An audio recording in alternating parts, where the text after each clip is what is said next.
Irmãos e irmãs, vamos a mais um momento da nossa liturgia diária, a liturgia da palavra. Eu transmito nesse momento a liturgia referente ao dia 16 de setembro de 2022, sexta-feira, em que há a missa em homenagem aos santos Cornélio e Cipriano, Papa e Bispo mártires. A cor dos paramentos litúrgicos é vermelha, conforme eu estou vestindo aqui. Prefácio comum ou dos mártires no rito da celebração, com o ofício da memória. Antífona da entrada. Alegram-se nos céus os santos, que na terra seguiram a Cristo. Por seu amor derramaram o próprio sangue, exultarão com ele eternamente. Oração do dia. Ó Deus, que em São Cornélio e São Cipriano destes ao vosso povo, pastores dedicados e mártires invencíveis, fortificai por suas preces nossa fé e coragem, para que possamos trabalhar incansavelmente pela unidade da Igreja, por nosso Senhor Jesus Cristo, vosso Filho, na unidade do Espírito Santo. Primeira leitura da primeira carta de São Paulo aos Coríntios, capítulo 15, versículos do 12 ao 20. Irmãos, ora, se prega que Cristo ressuscitou dos mortos, como podem dizer entre vós que não há ressurreição dos mortos? Se não há ressurreição dos mortos, então Cristo não ressuscitou. E se Cristo não ressuscitou, a nossa pregação é vã, e a vossa fé é vã também. Nesse caso, nós seríamos testemunhas mentirosas de Deus, porque teríamos atestado contra Deus que ele ressuscitou Cristo, quando de fato ele não teria ressuscitado, se é verdade que os mortos não ressuscitam. Pois se os mortos não ressuscitam, então Cristo também não ressuscitou. E se Cristo não ressuscitou, a vossa fé não tem nenhum valor, e ainda estáis nos vossos pecados. Então também os que morreram em Cristo pereceram. Se é para esta vida que pusemos a nossa esperança em Cristo, nós somos de todos os homens os mais dignos de compaixão. Mas na realidade, Cristo ressuscitou dos mortos como primícias dos que morreram. Palavra do Senhor, graças a Deus. Que bonita explicação do apóstolo São Paulo, hein?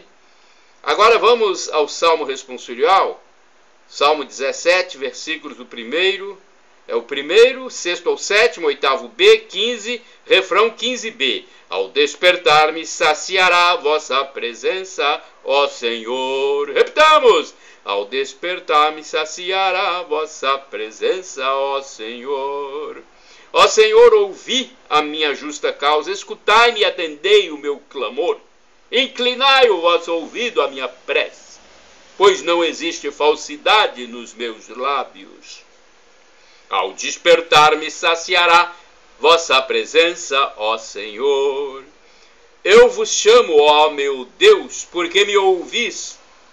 Inclinai o vosso ouvido e escutai-me, mostrai-me vosso amor maravilhoso, vós que salvais e libertais do inimigo, quem procura a proteção junto de vós. Ao despertar me saciará vossa presença, ó Senhor. Protegei-me, qual dos olhos a pupila, e guardai-me a proteção de vossas asas. Mas eu verei justificado a vossa face, e ao despertar me saciará a vossa presença.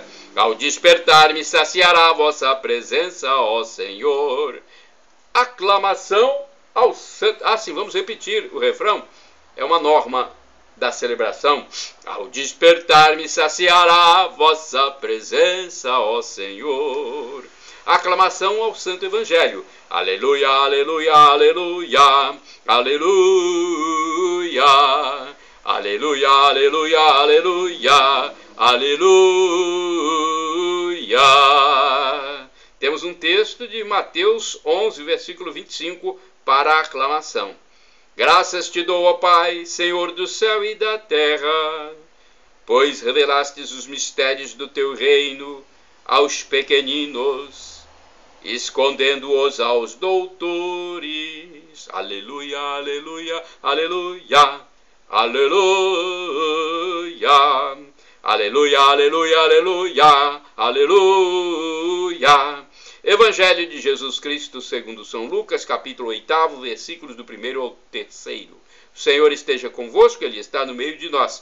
Proclamação do Evangelho de Jesus Cristo segundo São Lucas. Glória a vós, Senhor. Pelo sinal da Santa Cruz, livra-nos Deus nosso Senhor dos nossos inimigos. Naquele tempo, Jesus andava por cidades e povoados, pregando e anunciando a boa nova do reino de Deus. Os 12 iam com ele, e também algumas mulheres que tinham sido curadas de maus espíritos e doenças. Maria, chamada Madalena, da qual tinham saído 7 demônios. Joana, mulher de Cusa, alto funcionário de Herodes. Susana e várias outras mulheres que ajudavam a Jesus e aos discípulos com os bens que possuíam. Palavra da salvação, glória a vós, Senhor. Bem, temos aqui a carta de São Paulo, 1 Coríntios 15, versículos do 12 ao 20. Eu acho importante nós passarmos o esclarecimento sobre ela. Está aqui na Bíblia Sagrada, editora Paulos, edição pastoral. Vejamos então, 1 Coríntios, capítulo 15, versículos do 12 ao 20. É o texto da primeira leitura que eu acabei de ler. Diz o seguinte: em Corinto, alguns pensam que depois da morte a alma imortal continua vivendo sozinha, abandonando a matéria e o corpo, que são considerados coisas más e inferiores. Outros pensam que tudo termina com a morte e que é melhor aproveitar o momento presente. O apóstolo São Paulo mostra que ambas as opiniões são contrárias ao núcleo da fé cristã, porque se os mortos não ressuscitam verdadeiramente, nem Cristo ressuscitou. Então, São Paulo faz essa explicação, né? Na realidade, Cristo ressuscitou dos mortos, como primícias dos que morreram. Agora vamos à primeira reflexão do Evangelho, antes do Antônio Carlos Santini. Eu quero passar para vocês. Aqui está no livro Dia a Dia com o Evangelho 2016. Vejamos aqui. Lucas, capítulo, vejamos, 8º versículo do 1º ao 3º. Deixa eu ver se eu já encontrei. Vamos lá, já encontrei. Esta passagem nos mostra, em parte, como era organizada a vida pública de Jesus e seus apóstolos. Jesus não é um pregador solitário. Além dos 12 que o acompanham, também algumas mulheres fazem parte do anúncio apostólico da mensagem cristã. A tradição evangélica conserva o nome de algumas delas: Joana, Susana, e sua atuação em momentos importantes, Maria Madalena, na ressurreição de Jesus. A igreja primitiva, à semelhança de Jesus, abriu significativo espaço para a ação das mulheres nas comunidades. A mulher não tem papel passivo no mistério da salvação e é chamada hoje a novos encargos apostólicos, como evidenciou o Concílio Vaticano II. O Papa Francisco diz que ainda é preciso ampliar espaços para uma presença feminina mais incisiva na igreja. Bem, vamos agora à reflexão de Antônio Carlos Santini, liderança da comunidade católica Nova Aliança, e-mail santini@novaalianca.com.br.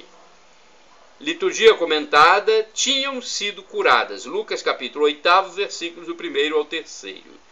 Sim, algumas dessas mulheres do povo tinham sido curadas de males físicos, outras foram libertadas da opressão dos demônios, como Maria de Magdala. E depois de terem experimentado o amor que curava, elas já não podiam voltar a uma vida banal. Por isso mesmo, curadas e agradecidas, seguiam a Jesus para servi-lo em suas posses, com suas posses e suas atenções. Ainda hoje, encontramos pessoas que, após uma experiência com Deus, dedicam-se de corpo e alma à construção do reino celestial. De modo geral, elas são mal vistas, recebem críticas, acusadas de fanatismo, beatice.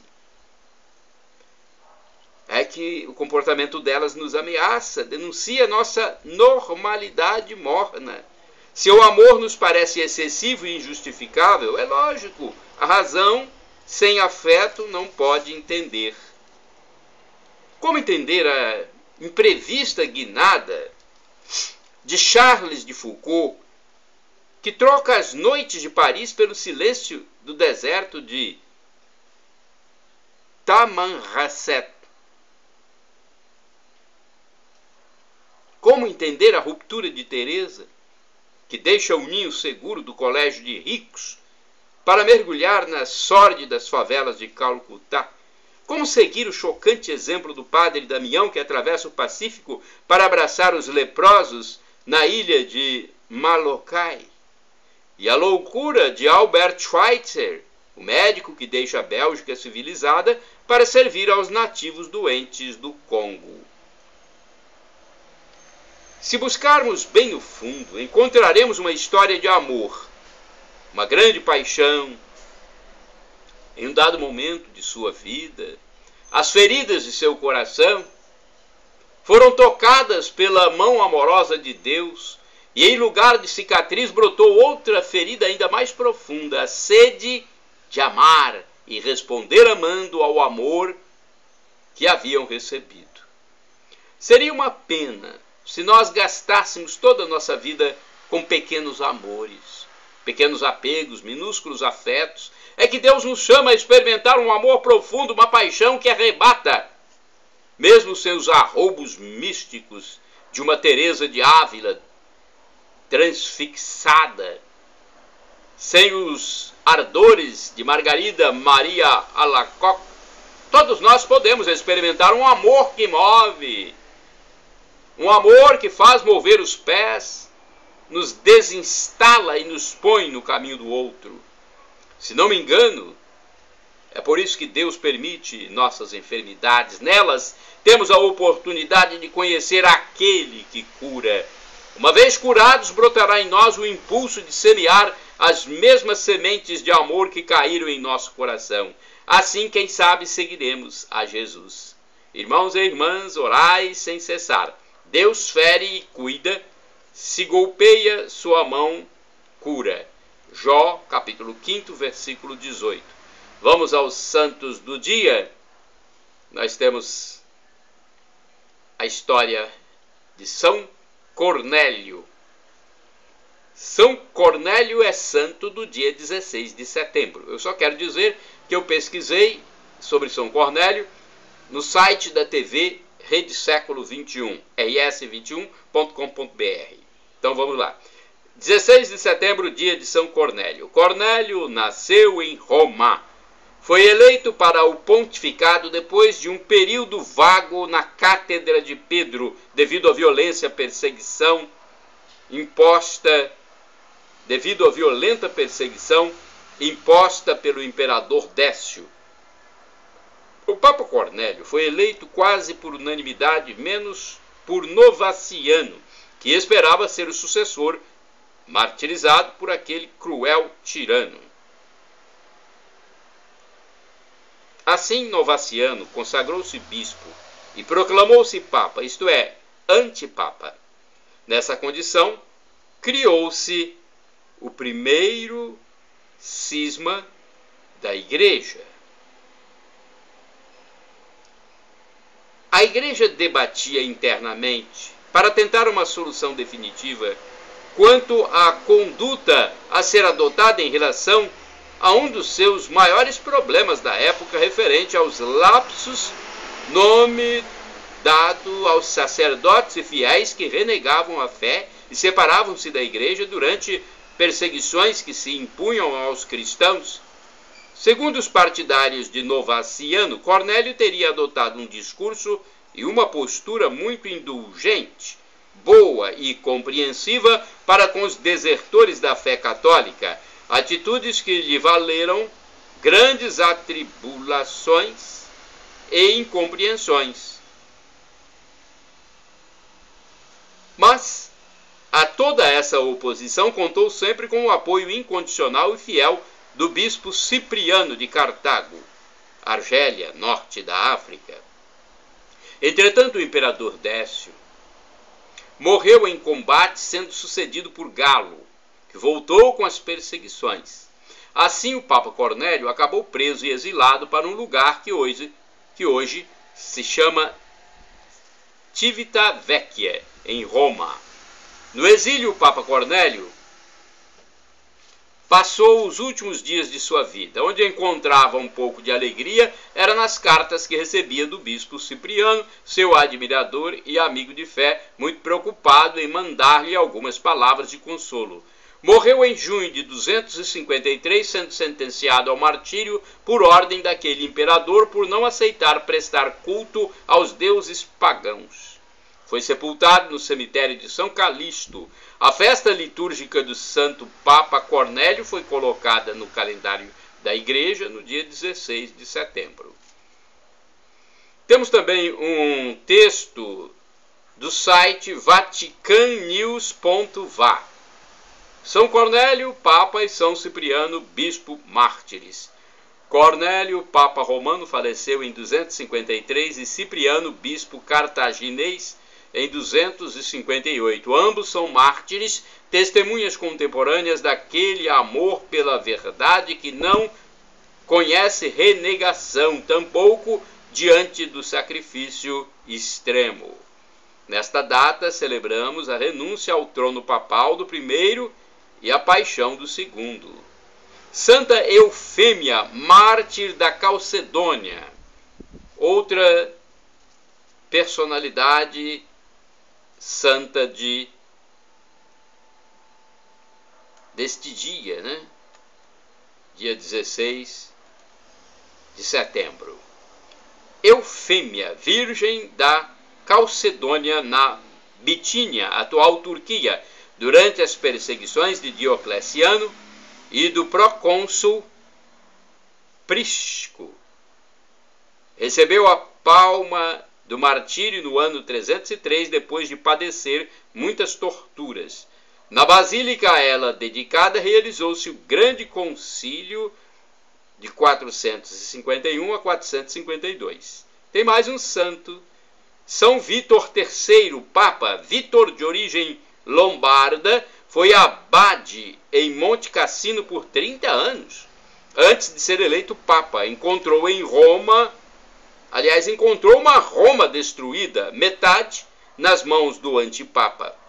Em apenas 5 meses de pontificado, fez de tudo para reconstruí-la. Infligiu excomunhões e convocou um concílio em Benevento. Faleceu em 1087. São Cornélio, São Cipriano, Santa Edite, Santa Eufêmia, São Vítor, rogai por nós.